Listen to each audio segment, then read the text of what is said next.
the work of an Iowa-based organization, Bailing Out Benji, kind of helped spark this investigation. Can you tell me about that? That resolution filed in King County Superior Court requires the company to pay the state $3.75 million with interest. Bailing Out Benji regularly looks through these records of dogs' movement from state to state. Bailing Out Benji played a key part in unraveling a nationwide puppy scheme. Bailing Out Benji, an organization that's been working across the country to stop the pipeline of puppy mill breeders. Bailing Out Benji. I will use my voice because it will come out, and I will keep doing it until there are no more puppy mill dogs. Hello, welcome to the Bailing Out Benji podcast, Truth, Lies, and Puppy Mills. Today's episode is about volunteering and what it's like to be the folks that are out in the communities doing our volunteer events and getting to meet the public.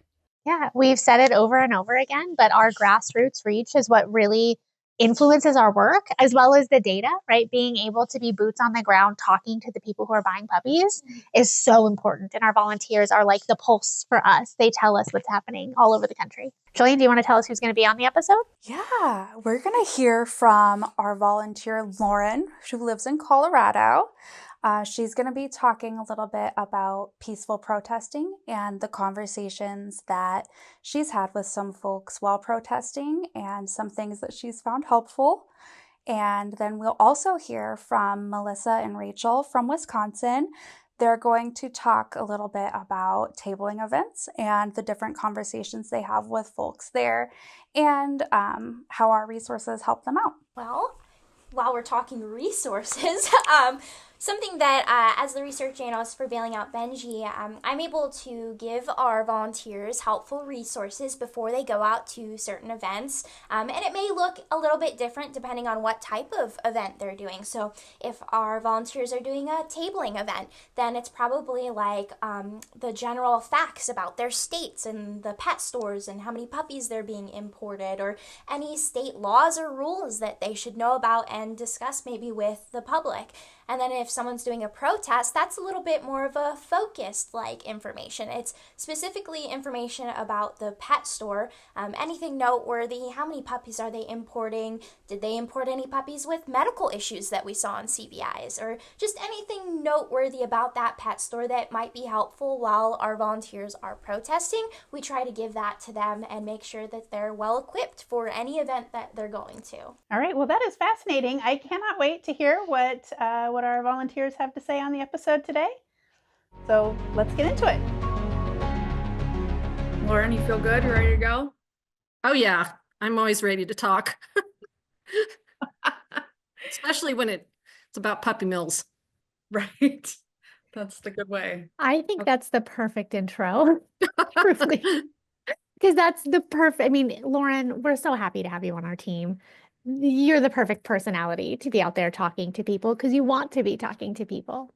I definitely do. And I feel like I what I call myself now is a change maker. And I really feel it's important to be a change maker because there's so much out there, so many injustices. And I think this is one that I can do my best to influence and help make that change. And Bailing Out Benji has really given me that opportunity to do that. Well, thank you, Lauren, for joining us today, all the way from Colorado. We wanted to invite you on to hear a little bit about your protesting and the conversations that you have with people who approach you while protesting, just general members of the public, and what those conversations are like. Well, thank you for having me, because I've been with Bailing Out Benji for 3.5 years now, and I discovered Bailing Out Benji from the Taking Action for Animals conference. It was in one of the little rooms, and when I saw what Bailing Out Benji was about, I was like, this is what I need to do. I could just tell I needed to join, and I feel like it's really helped me fulfill the purpose that I think that I was born for. I think protesting is a very good vehicle to educate people. I've been out doing that for 3.5 years at one particular store. And I also feel like that's something that I can do to influence and educate people in my community because it's close. I come across so many people that really don't understand what a puppy mill is, what a large breeding facility is, the whole secrecy behind the facade of the pet store. And I continue to draw more people. I've got a whole new group of people now who are very interested in spreading the word, and it's kind of recharged the whole protesting that we've been doing out there, because I've got this whole new group of people with new ideas, and it's been wonderful. That's awesome. How do you attract those people to come and join you? Part of it has been that they've seen us out there and they come up and talk and say, is there some way that I can help out? You know, they want to understand ways that they could also help. I think I've found people through social media, so many different ways that people show up and want to join and want to do things. And I think people have seen our protests out there for so long that they really have been interested in what we're doing. And one of the new people I connected with is a veterinarian in the area. And that's been excellent because she's told all of her clients, and people in the office have come and helped us. And it was her idea to put the table out there. It makes us look more inviting. And I really want it to be inviting and informative, and not something where people think that we're something other than that we're trying to do, harass the store or something along those lines. So I think it's been very positive to have it out there, because more people are willing to come up and talk. So I was going to ask you, for anyone new who maybe has not protested before, protesting sounds scary, right? You've been doing it for 3.5 years. That's kind of how Bailing Out Benji got started, in front of Divigs. What advice do you have for people who are listening who might know of a protest in their area and are apprehensive to just join in? Keep it positive. I find it's very hard not to get emotional, especially when you're out there a lot and then you see somebody buy a puppy. Sometimes you can't, you have to realize you can't influence everybody, but the people that you do, it's so impactful. I had one day where 2 women came up and talked to us, and they said, well, what are you guys doing? And I said, we're trying to educate people and help them understand where the puppies come from, how to make educated choices. We have a list of shelters and rescues that we can give to you. The fact that there are rescues that for every single breed out there, people don't understand that. This particular day, one woman came on a bus and she was going to buy a dog, and she said, now I'm not. And the other one said the same thing. She said, I was going to buy a dog, but I think I'm going to go to the Denver Animal Shelter or someplace like that and adopt a dog that I was looking for after what you told me. So that was one of the best days ever, because 2 people did not go in the store, buy a puppy. I know that I'm out there helping to hopefully decrease the number of puppies that are bought there. Yeah, you touched on something really, really important. You have information on the store you're protesting. You're not just protesting to protest. You know what their sales practices are in the store, and you have a wealth of knowledge based on research that you're able to use to educate the public. Can you talk a little more about how you use that research and data, and maybe where you get it from? That's the great thing about Bailing Out Benji, because your research has enabled me to be able to inform the public. And that's very important, because before Bailing Out Benji, that kind of research didn't exist. I can call Bailing Out Benji and say, I don't know what this breeder number is. Can you let me know? I don't understand where this broker gets their dogs from. And you guys create a graphic for me. And I've also used it with the city council, because I've had meetings with them recently. And with most people, you're starting from ground zero and you're giving them a base of knowledge so that they can make informed decisions. And hopefully you can influence legislators and city council members and other people that don't have that knowledge. And I'm grateful to be able to have that, because you guys have done such a good job of doing the research, and you provide something that I don't think any other organization does. And that's why I'm so proud to be involved in the education piece of it, particularly. I have a couple of questions for Lauren, based on some things that you have said so far, just circling back. First of all, what kinds of places do you protest? Is it mostly just stores, or are there other places that you all do protests as well? I haven't protested anywhere else doing puppy mill protests. Perfect Pets, only because the layout is perfect, no pun intended, to be out on the in front of the store. So you're standing there right in front of the store, and people can see you as they drive by, and other stores are tucked into strip malls. So people don't have the same visual effect as you do at Perfect Pets. So I've only done the protests for puppy mills at Perfect Pets. And one other thing that I just thought of that I think is also very impactful is I've had parents approach me with their children and ask me to tell the children about puppy mills and where the puppies in the store come from, why it's not a good idea to go in and just pet the puppies. I try to encourage them, go to a shelter, go to a rescue, go someplace where those puppies really need a lot of attention. When you can educate children and young people, and sometimes some of the parents have had their kids come out and hold signs as well. I think that's very, I always tell the parents, I think you're an excellent role model because your child is learning how to advocate for animals, how to be an activist in a positive way.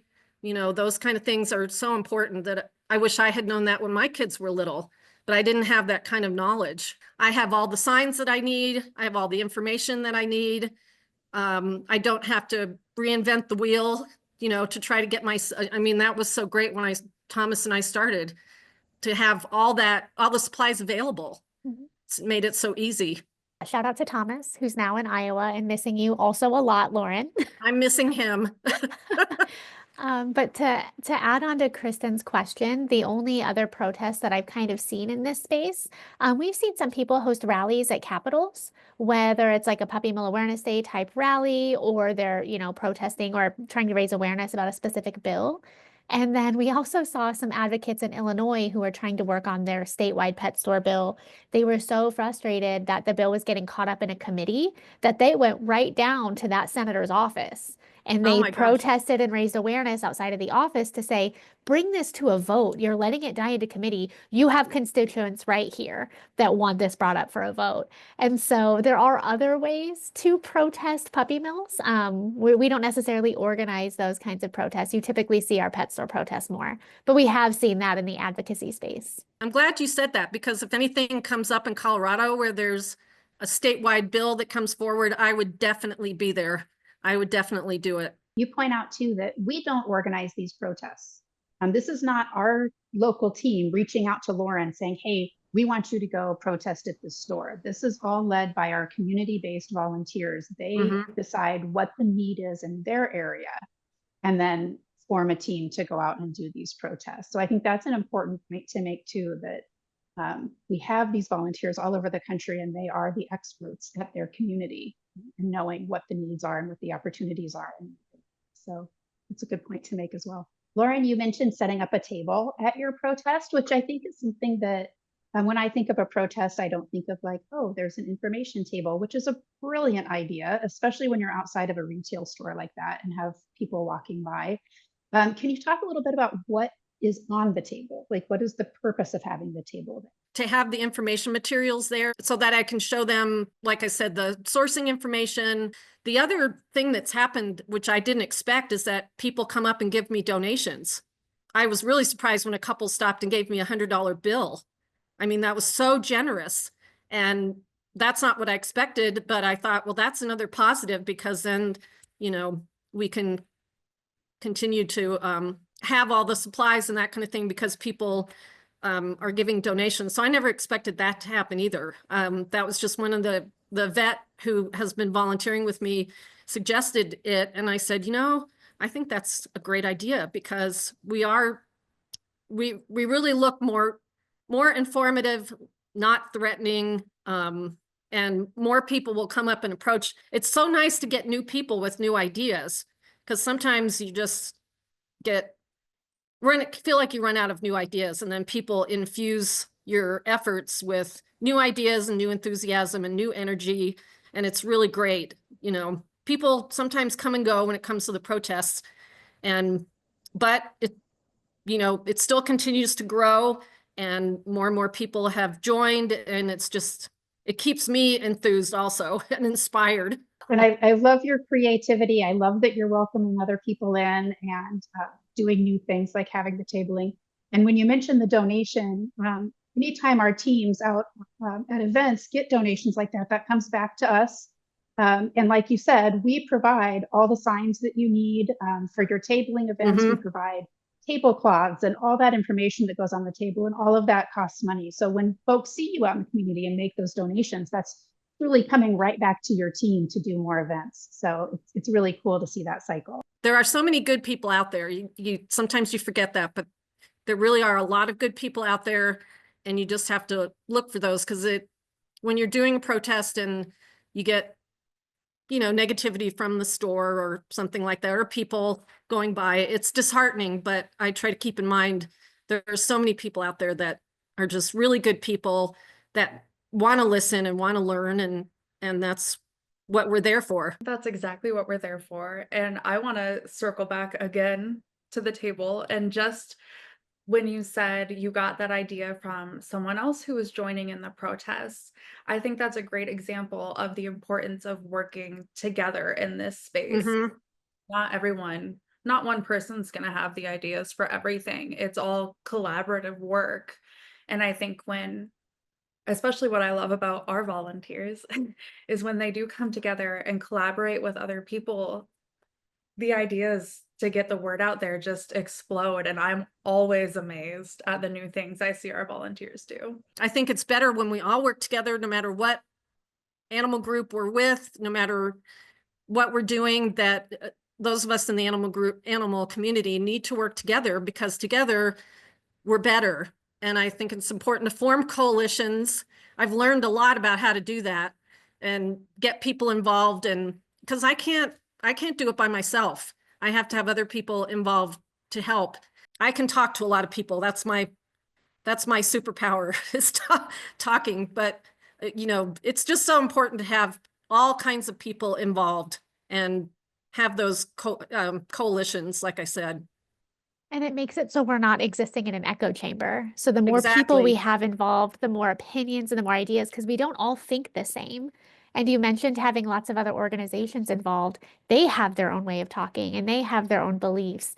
But making sure that we make space for all of those people along the journey is so important, because like you said, people are walking into that pet store for so many reasons, whether it's to buy or to snuggle or whatever. So we need to make sure that we have a lot of people trying to educate our little networks before those people even get to the store. Like, how do we educate people before they're even considering buying a dog?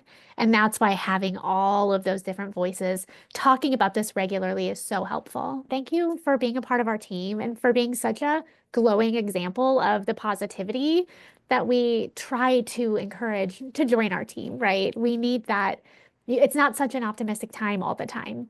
No, I know what it's like true. when someone buys a puppy. When you're protesting and you're standing there and you see a puppy get purchased, you feel like that's a failure on your part, but you can't control what other people are doing. So surrounding yourself with like-minded advocates who can help you keep your spirits up and keep your eyes on the long game is so important. So I just want to say thank you for everything you do. Like I said, I appreciate you guys so much, because I wouldn't be able to do what I'm doing without the existence of Bailing Out Benji. I wouldn't have the information.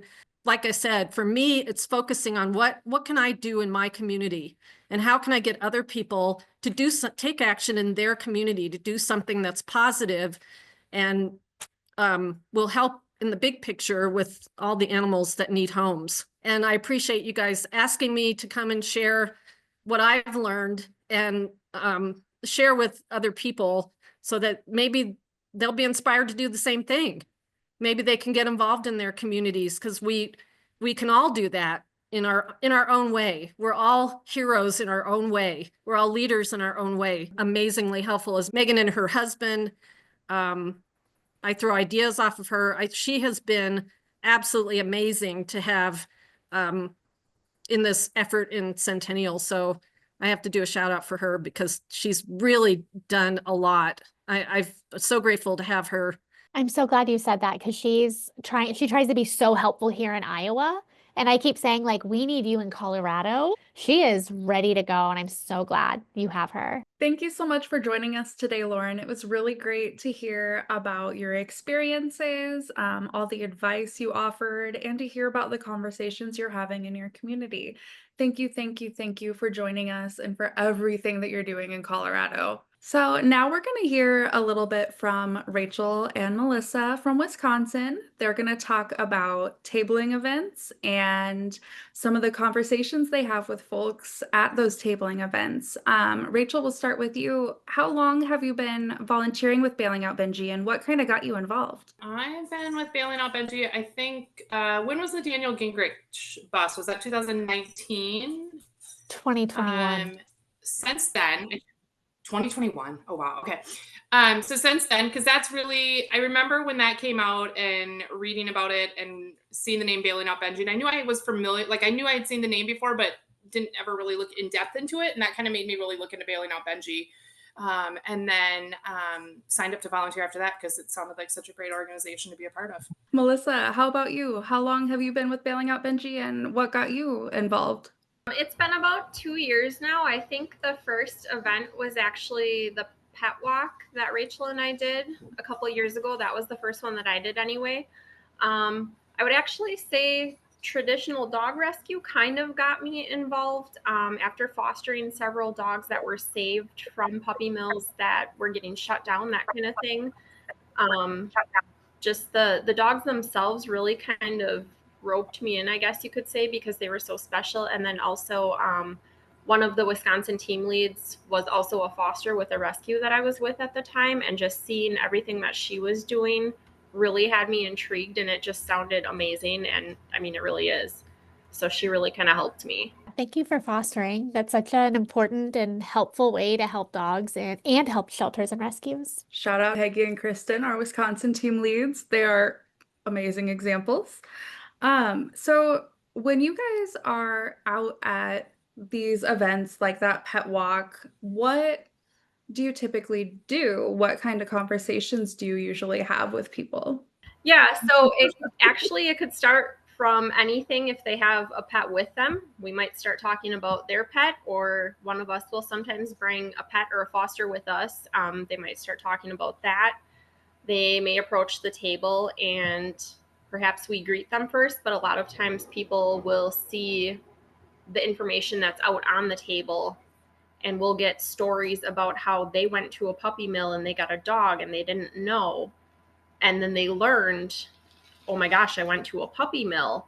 And it's very interesting because a lot of their stories actually sound a lot like Mindy's. And I think it's really relatable. I think we've all been in those situations where, we were looking for a pet and it sounded great. And then the more we learned whether we got that pet or not, it was kind of like, oh, this seems a little sketchy. So it's really interesting to talk to people about things like that because so many people have gone through something similar. I like that you say it's very relatable, Melissa, because I think that also continues our conversations with a lot of people because, if we ask them if they know what a puppy mill is, they may say yes or no. And then when we can relate that, I will tell you, our first dog that we got at 24 wasn't from a pet store, but I'm pretty sure it was a small scale puppy mill of some sort. And we didn't know that. And then we learned. And so it's nice to be able to tell them we've been in that position. We're not here judging you because, we've all kind of made a mistake like that. And then that's when we learned and educated ourselves or taught ourselves more about it when we learned, and then now we know better and do better. So I like the word relatable because I think that leads and continues a lot of the conversations we have. I love that you are talking about, making the conversations. We've all been in the same spot because our organization isn't trying to shame people, right? Like you don't know what you don't know. And people are getting animals for all sorts of reasons. And so if we shame them, if we shun them for buying, they're never going to trust us again when it's time to ask those important questions. So I love that you guys are you're seeing and hearing the things that we talk about all the time. I think we also have to remember that these people went looking for a pet. They went looking for a new member of their family. And just because they ended up, getting a pet from somewhere that wasn't the most reputable, they were still good people. They still wanted to add that pet to their family. So it's important to remember that. And I agree, like you said, like we don't want to shun them or shame them. The feedback that, as the volunteer coordinator, I hear from our volunteers, I hear from people who organize events, I hear from people who meet our volunteers at events. Very, very, very rarely do I hear anything negative. It is always, the volunteer I met was so nice. They were so understanding. I didn't feel like I was being judged for telling them my story. And I just love that so much. And I want to thank both of you for really embodying that when you talk to people. I think that's one of the things that I really love about Bailing Out Benji is because we aren't anti-breeder, we aren't making people feel bad for their choices. We're just giving them more information than maybe they had before, or the ones who want to go to a breeder, we're helping them, look for those red flags and stuff. And I think that keeps a lot of doors open too. And I like that's a big thing that I like about Bailing Out Benji is, we say we're not anti-breeder. We may personally always rescue, but we know not everyone's going to do that. And so we want to equip you with the knowledge to go to, a place that isn't a puppy mill, doesn't have those red flags. I mean, truly, like we've ostracized people for so long, I think, like our industry. And we're actually going to do a whole episode in a minute about two Stephanies that Kristen and I met, who were both either getting ready to buy a dog or already bought a dog. Neither of them knew to even reach out to someone like us until they actually either met us directly. Well, I guess in both cases, they met us directly. So, but Rachel, I know we mentioned it off. You said something in a Facebook comment that truly changed our perspective on a lot of things, and you're going to credit to the local shelter, and that's totally fine. But we credit you for bringing that thought process into our lives. So do you want to, I know you remember the Facebook comment, but do you want to talk about it a little bit? And I don't remember exactly how I said it, but I think we were talking about like our biases and like how we phrase things and try to avoid our own biases when talking to people. And the one thing I said, that I've learned as a volunteer with Wisconsin Humane Society is they're very people-centered. And I've learned not to use the word, or I try not to, really hard not to use the word educate, because it just makes it sound like they're uneducated. So I'm going to educate you because you are uneducated. And it doesn't come across as the nicest way to talk to people. And it's tricky because I used it earlier. It's hard not to always use that word. So you kind of have to stop yourself and think of how to say it without using the word educate. But I think it's just it puts you more on equal footing with them, not you're better than them and they're less than you and you have to educate them. And I've, ever since I remember hearing about that, it really stuck with me because I think it's just always our tendency, like, that's just our go-to word. And that's, because we're spreading information or we're sharing information. And so we think we're educating.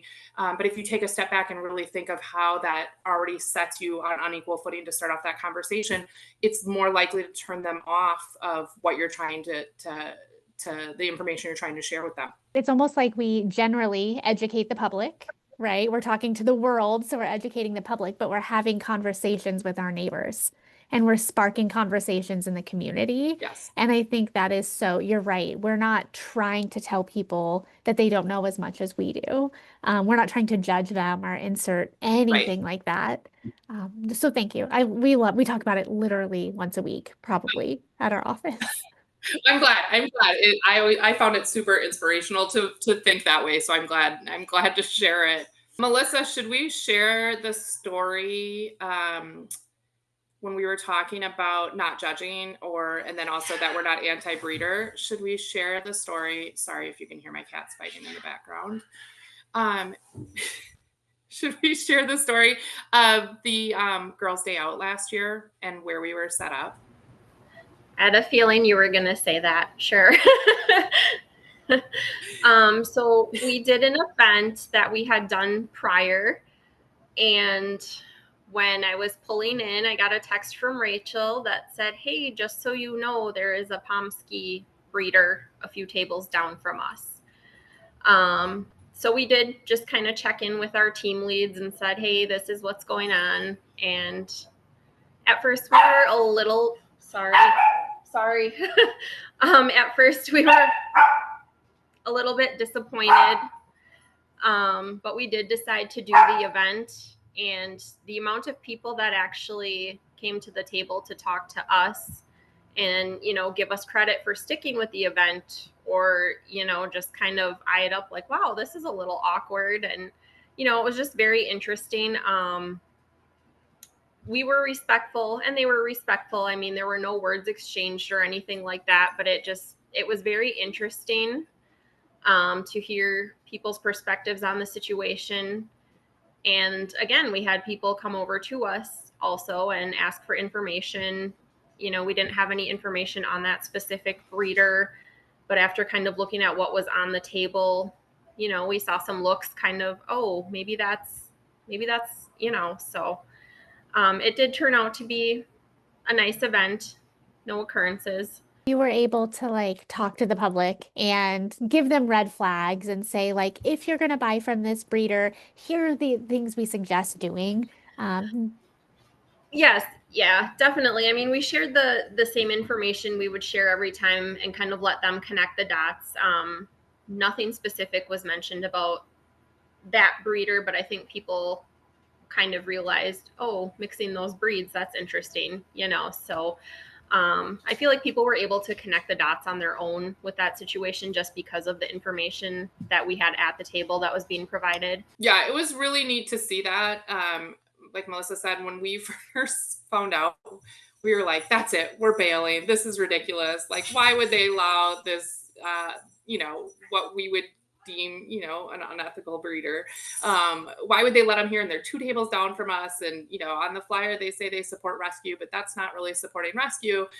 And our team leads were very helpful, which is why it's nice to have team leads to be able to go to. And Melissa and I both said that day we were glad we stuck it out, because we also learned a lot on like how to handle a situation like that. Whereas before we would both just shut down and be done. It really opened our eyes too, to be like, okay, well, this is the prime opportunity to educate people without saying, hey, this is a bad breeder down here from us. It was exactly what Melissa said. A lot of people would come to our table after they had been at their puppies and ask, oh, so is that a puppy mill? And we would never say that's definitely a puppy mill, it's a bad breeder. What we would do is point to I think we had the like what to look for when you're looking for a reputable breeder printed out. And we would say, well, when you're looking for a reputable breeder to determine if they're a reputable, ethical breeder, these are the red flags to look for. So you can, you know, look through this and apply them as you think. And exactly what Melissa said, a lot of people connected those dots. They started looking through that list and then they'd go, oh, okay. And so it was a really great opportunity. I mean, we had a lot of people stop by the table that day and talk about that breeder. So we both said at the end of the day, we're glad we stuck it out. We didn't know how it was going to turn out, but it was a really good day. And it was a good learning experience for us too. Well, thank you for being there and for taking a chance on what could have been something scary, right? I mean, that was an uncomfortable position. So thank you for sticking it out to educate. I know you talked about that little flyer with the red flags and green flags. That's been one of my favorite new materials that we've gotten out. Just to settle my curiosity, what are some of your guys' favorite tabling materials that you give to people that really spark those conversations? I'm gonna say the little bracelets. I feel like those are just an eye catcher. They're great for kids. They're great for adults. I mean, the children love them when they come and grab them from the table. And also it really gets the conversation going between them and us, and also them and their parents. I feel like it helps the parents kind of explain what a puppy mill is, why they stick with rescues, or why they're going to a reputable breeder. I feel like teaching kids at such an early age also is really going to set them and their future dog up for success. So that's really one of my favorite materials. As a former early childhood educator, love that. It definitely starts when they're young. I think one that's always that a lot of people comment on or ask about is we have the maps of like where are the USDA licensed breeders in our state. That's always a really good one to have. And I know we're working on updating those, but that's a great one to have because people will say, oh, are there any in our county where, and then, we can point out where they are. And then they'll say, and then, we can show them where there's a large concentration of them. And then the ones that were on the horrible 100 list. So that for just being such a simple, like, little graphic with a map and some dots and a little bit of info. I think that really opens a lot of people's eyes. And I think they find that really interesting because they can, right. Most people don't care about things unless it relates to us, right? That's just human tendencies. So if they can say, wait, are there any in our county? Oh, that one down the street, that could be one that has red flags. They love that. And so that always sparks a lot of conversation, I think, too. I always said that people would walk by our table and it looked like our state had the chicken pox. Like they would see that map and they were like, what are all these dots? And so like we are working on retweaking that map, but it's going to look more like it'll still show Wisconsin. It'll still show the counties, but it'll tell you which facilities have violations and which ones don't. So instead of it being like, well, here are all of them and they're color coded just based on size, it will be really, really relevant to your state. So you can tell people, this is how many in Wisconsin have had violations. And these are ones maybe you should avoid or at least double check and ask questions on. So that's kind of why we're tweaking it, because we think that's more important information for people to have than just the size of a kennel. I really like that it's going to have the ones to avoid on there. I think that's awesome. Any words of advice for anyone listening who might be interested in getting involved? Come check it out. It's a lot of fun. I feel like when you're volunteering with someone, you feed off each other in a positive way. When it comes to bailing out Benji, I feel like I have learned a lot just from working with Rachel. We always have fun. There's a lot of laughter. I know one of the events that we did, I think it was Pooches and Pints, someone I knew approached us and I was actually bent over laughing. And she's like, are you okay? Because we were having that much fun. So definitely come check it out. I think everyone will discover something that's for them when volunteering with Bailing Out Benji. Even if it sounds terrifying, like it's not in your wheelhouse to just talk to strangers as they're walking by, try it. And there may be someone else that you're tabling with that is better at that than you, are more comfortable doing that. And that's fine. And then you guys will work well together. But yeah, I mean, I've met a lot of people doing it. It's fun. It's fun to meet the people love to tell you the stories about, oh, I bought one puppy mill and I didn't know, or I rescued mine is a former mill dog. And, Melissa's had former mill dogs. I've had a former mill dog. And so it's fun to share those stories. And so, after we talk about bailing out Benji and what information we're sharing, then sometimes it's just a matter of them standing around chatting and telling us about their dogs or talking about, a recent bust of a puppy mill or whatever. And so it's just, you meet a lot of people. People are always nice. I don't think we've ever encountered anyone not nice, to tell you the truth. If they don't want to, they just keep walking if they're not interested. And everybody's always been very nice. But I second exactly what Melissa said. Give it a shot. And if you don't want to do a tabling event or you don't want to be the front person, you could do like a peaceful protest where you don't have to talk to anybody. I mean, I feel like there's always something you can do, or do research. There's always something with bailing out Benji. So you'll find kind of your niche and what you're comfortable with. So when we were prepping Kristen, she went to her first event as a Bailing Out Benji staff person. She went to Michigan. And so we were prepping her and we told her, really, a lot of our job at these events is listening to other people tell us their stories. We have about 30 seconds with them where we get our little spiel in, and then the rest is them trying to relate to us, whether it's here's how I bought a responsibly bred dog or here's my puppy mill story. So I want to ask you both, what's your spiel? When someone comes up to the table, how do you greet them? It can kind of depend on the vibe. If they look like they're just like browsing the materials, we might ask, what do you know about puppy mills? Or if they have a dog with them, or maybe a cat, some kind of pet, we might talk to the pet or say, oh my gosh, what a cute dog. And same goes for us. If we have a pet with, I feel like it's a great conversation starter. Or the children, again, with the bracelets. If you ask a child if they want a bracelet or a sticker, a lot of times they're going to say yes. And sometimes that really gets the conversation going, to be honest.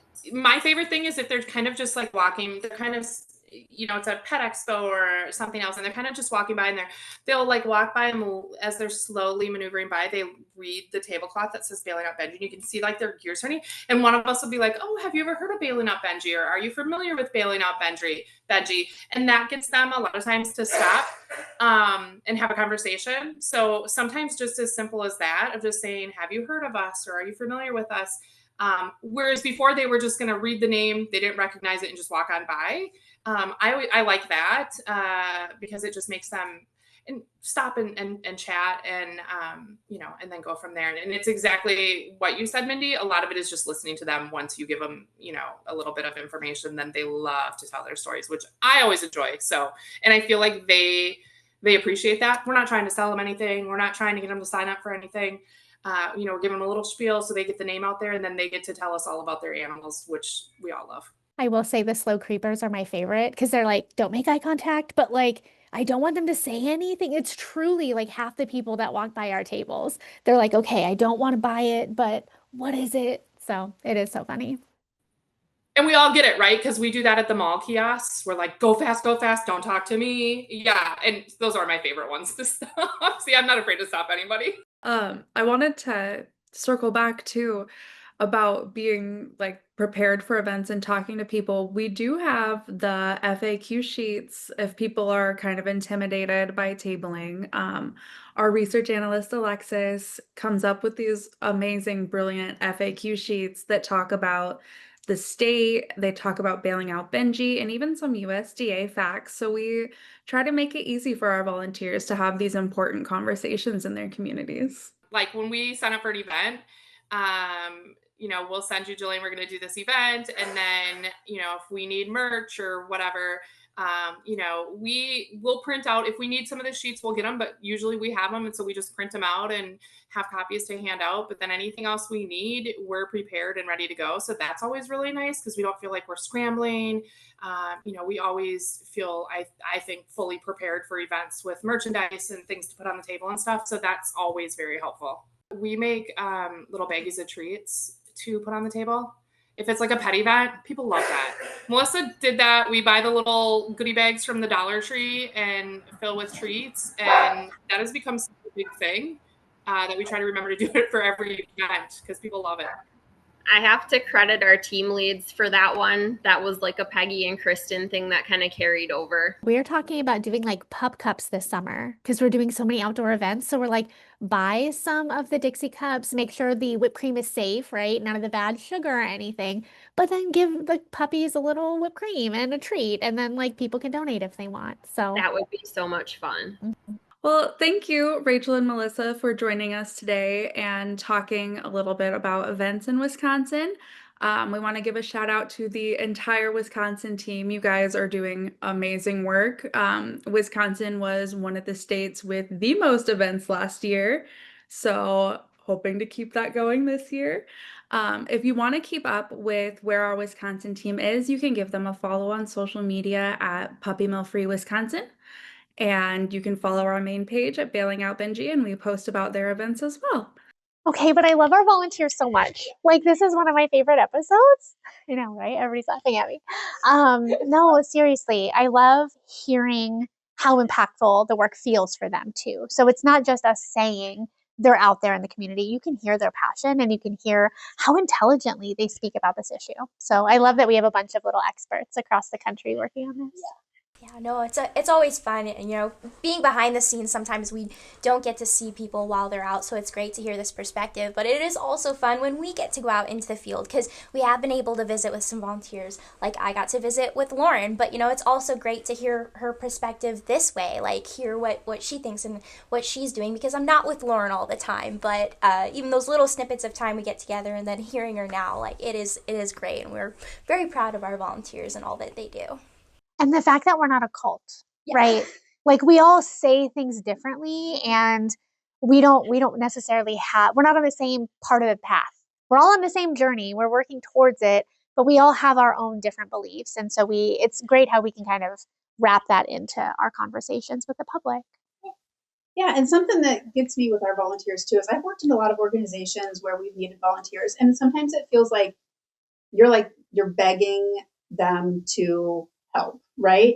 And here, our volunteers are so passionate and they are so engaged that it gives you that feeling of accountability where I'm like, we really have to be on the ball here because these people are out here very passionate, wanting to do this work, and we owe it to them to make sure that we are making them as prepared as they can be. That's a really cool feeling. The one thing we didn't cover in this week's episode, but we're going to do a whole episode on it, probably is our online sleuth volunteers. Like, that's a whole different side of it. And everybody's been so animated. And I think that's kind of rejuvenated our work a little, it feels like. Yeah, absolutely. I mean, we have a group chat with this volunteer group. And I can tell you, like, it's just like ping, ping, ping, ping, because they find so many fun things. And this is such like a new project, something that hasn't been done before. And I think our volunteers, I feel like, have maybe found a good sense of community because they're like, oh, I'm an online sleuth. I'm a secret FBI agent in a past life. Like, this is great. And so, yeah, it's just